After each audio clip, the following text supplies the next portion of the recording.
Hi friends, మనం ఈ script లెసన్లో డిస్కస్ చేయబోయే టాపిక్ ఏంటంటే cinematic Liberty and break the reality.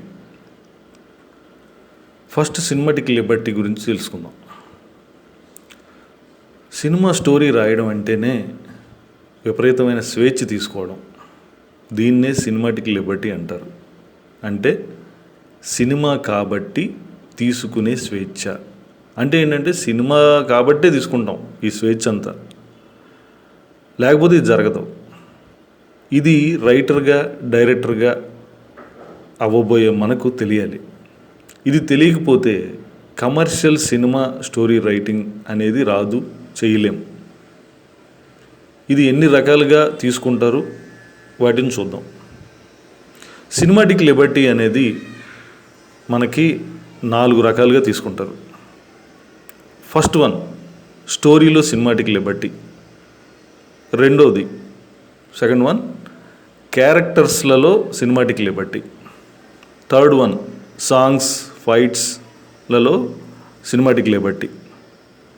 Fourth one, సీన్స్లో సినిమాటిక్ లిబర్టీ. ఈ 4 రకాలుగా మనకి సినిమాటిక్ లిబర్టీని తీసుకుంటారు. ఫస్ట్ వన్, స్టోరీలో సినిమాటిక్ లిబర్టీ గురించి చూద్దాం. 90% స్టోరీలు జరగవు, కేవలం 10%, అది కూడా రియలిస్టిక్ అంటారు కానీ అందులో కూడా ఫిక్షన్ కలుపుతారు. జరగని స్టోరీలను జరిగినట్లు జరుగుతున్నట్లు రాయడం, సినిమాగా తీయడం కూడా సినిమాటిక్ లిబర్టీనే. బిచ్చగాడు ఎక్కడైనా జరుగుతుందా? రంగస్థలం ఊరు ఉందా? చిట్టిబాబు రామలక్ష్మి పాత్రలు ఉన్నాయా? ఇదంతా జరుగుతుందా? ఏజెంట్ సాయి శ్రీనివాస్ ఆత్రేయ అనే ఏజెంట్ ఉన్నాడా? ఇలాంటి జర్నీ చేస్తాడా? బ్రోచేవారు ఎవర్రా, మత్తు వదలరా, మిడిల్ క్లాస్ మెలోడీస్, ఇలా ఎన్ని సినిమాలైనా చూడండి, ఇవేమీ జరగవు. జరిగితే అయితే వాట్ ఇఫ్ అనే బేస్ మీద రాస్తారు, తీస్తారు. అలాగే Terminator, Titanic, Avatar, Lagaan, Matrix, Jaws, Jurassic Park, Marvel stories, Batman, Harry Potter, ఇలా మీరు ఎన్ని సినిమాలను చూసుకోండి. స్టోరీ పరంగా తీసుకునే సినిమాటిక్ లిబర్టీ ఇది. స్టోరీ ఎంపికలో కూడా మనం సినిమాటిక్ లిబర్టీ ఉంటే అవి బాగా వస్తాయి, ఆ స్టోరీలు చాలా బాగా అలరిస్తాయి. నెక్స్ట్ వన్, క్యారెక్టర్స్లలో తీసుకునే సినిమాటిక్ లిబర్టీ. మనకి అర్జున్ రెడ్డి ఉంటాడా? ఉంటే అలా బిహేవ్ చేస్తాడా? భారతీయుడు ఉంటాడా? ఉంటే అలా కత్తి పట్టుకుని పొడుస్తూ వెళ్తాడా? భలే మగాడివై నాని మతిమరుపు క్యారెక్టర్ ఉంటుందా? మహానడి సావిత్రి గారి కోసం రీసెర్చ్ చేసే క్యారెక్టర్ ఉంటుందా? ఠాగూర్ ఉంటాడా? అపరిచితుడు వస్తాడా? అఖండ ఉంటాడా? ఆర్య, పుష్ప ఉంటారా? మున్నబాయి ఉంటాడా? ఇలా క్యారెక్టర్స్ ప్రకారం ఆలోచిస్తే వీళ్ళు ఉండరు, వీళ్ళు సమాజంలో ఎవరో ఉండరు. సినిమా కాబట్టి ఇలాంటి పాత్ర ఉంటే సమాజంలో జర్నీ చేస్తే అని రాస్తూ వెళ్తారు, సినిమాలు తీస్తారు, అవి హిట్ అవుతాయి కూడా. సో క్యారెక్టర్స్, ఊహల్లో ఉండే క్యారెక్టర్స్ ద్వారా సినిమా స్టోరీలు అల్లడం, ఇది కూడా సినిమాటిక్ లిబర్టీనే. Next, songs fights, slow motion buildup shots, ఇవన్నీ మన జీవితంలో ఉంటాయి. సాంగ్స్ మన జీవితంలో ఉండవు, ఫైట్స్ మన జీవితంలో ఉండవు, స్లో మోషన్ అసలు రాదు. స్లో మోషన్ వస్తుంటే ఆర్ఆర్ వస్తుందా? ఇవన్నీ జీవితంలో జరగవు, సినిమా కాబట్టే జరుగుతాయి. ఇది సినిమాటిక్ లిబర్టీనే. నెక్స్ట్, సీన్స్లలో సినిమాటిక్ లిబర్టీ. ఫర్ ఎగ్జాంపుల్ మీరు F2 చూసినట్లయితే F2లో వెంకటేష్ తమన్నా గొడవ పడతారు. తమన్నా ఏడవగానే వెంకటేష్ ఏమంటాడు, అప్పుడు సైరన్ మోగింది అని అనగానే సైరన్ వాళ్ళ ఇంట్లో మోగుతుంది. అసలు మనకు రియాలిటీ లైఫ్లో ఆ సైరన్ మోగటం, క్యారెక్టర్లు వెంటనే ఇమీడియట్గా రావటం జరిగిపోద్ది, ల్యాగ్ ఉండదు అక్కడ. మీరు ఆ సీన్ గమనించినట్లయితే మీకు గుర్తే ఉంటుంది. అలా సీన్ వేయగానే ఫ్యామిలీ అంతా అల్లుడు అని వచ్చేస్తారు. ఇది నిజ జీవితంలో జరుగుతుందా? జరగదు. ఇది కూడా సినిమాటిక్ లిబర్టీనే. ఇంకోటి, అలవైకుంఠపురంలో చూడండి, బన్నీ ఆఫీస్లో సాంగ్స్ పాడుతూ స్టెప్స్ వేస్తూ విలన్కి వార్నింగ్ ఇస్తాడు. ఇది నిజ జీవితంలో జరుగుతుందా?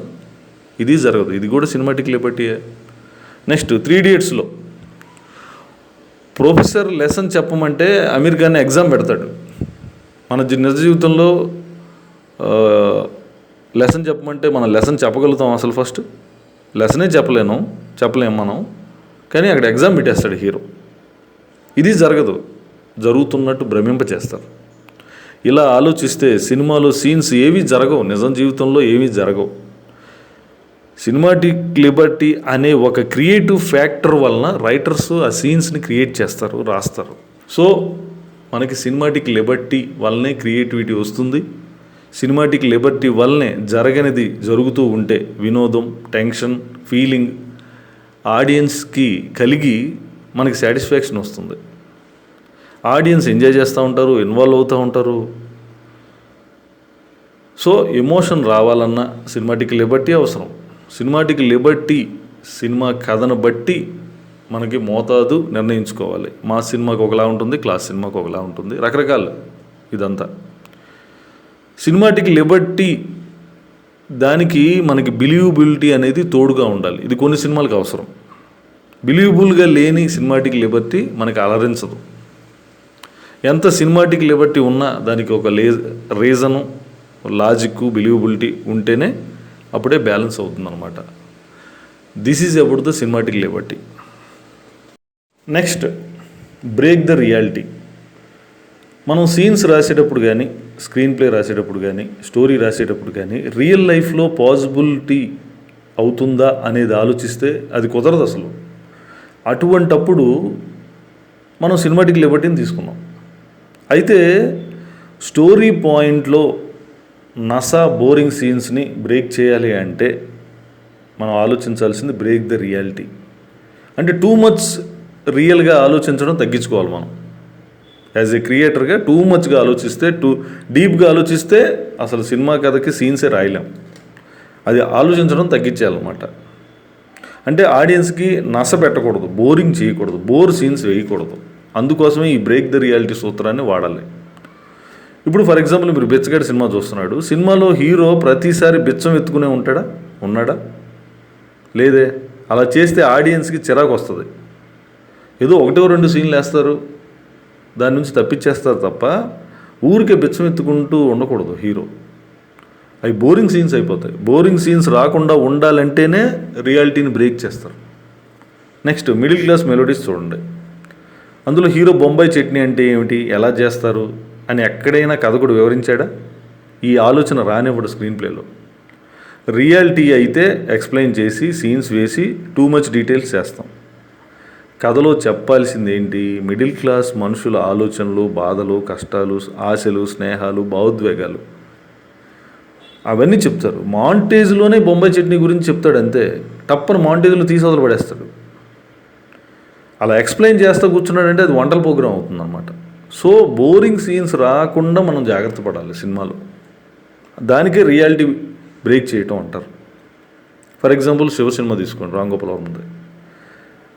సైకిల్ చైన్ తెంపితే గ్రీజ్ అనుకుంటుంది ఫస్ట్.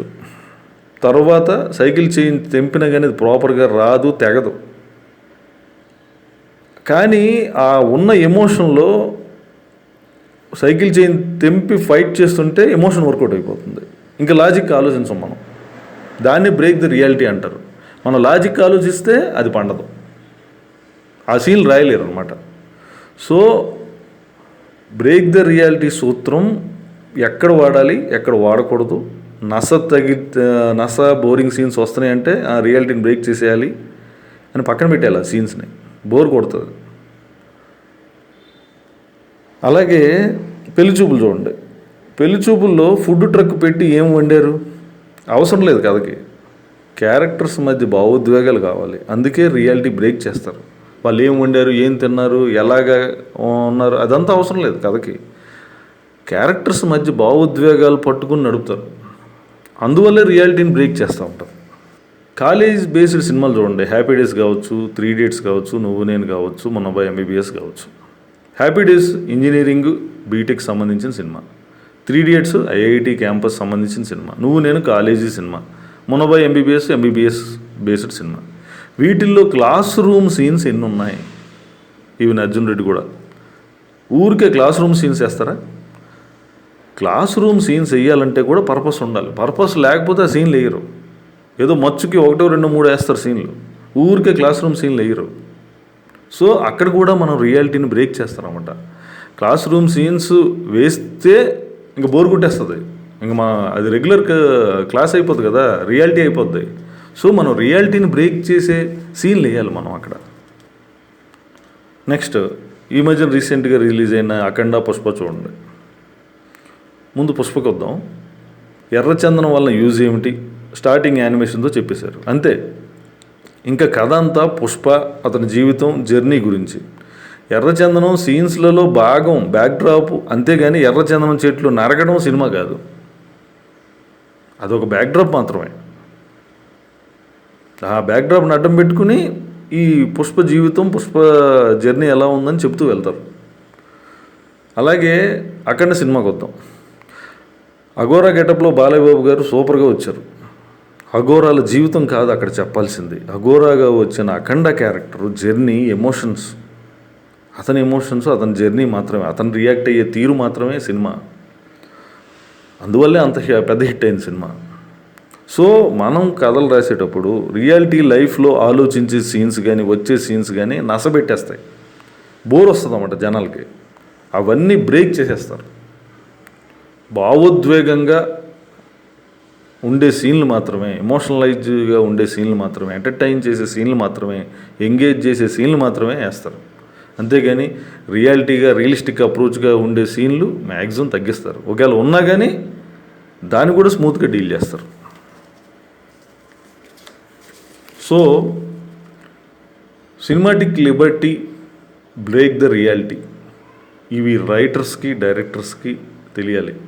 ఇవి తెలిస్తేనే మనకి కొత్త స్టోరీస్ కానీ, కొత్త క్యారెక్టర్స్ కానీ, కొత్త సీన్స్ కానీ వస్తాయి. బోరింగ్ సీన్స్ తగ్గిపోతాయి. మన సినిమా కూడా బాగా అలరిస్తుంది. మీరు కూడా సినిమాటిక్ లిబర్టీ గురించి ఆలోచిస్తారని, బ్రేక్ ద రియాలిటీ ఆలోచించి నసా బోరింగ్ పెట్టే సీన్లు తగ్గిస్తారని, మంచి మంచి స్టోరీస్, మంచి మంచి క్యారెక్టర్స్, మంచి మంచి కొత్త సీన్స్ క్రియేట్ చేస్తారని ఆశిస్తూ థ్యాంక్ యూ వెరీ మచ్.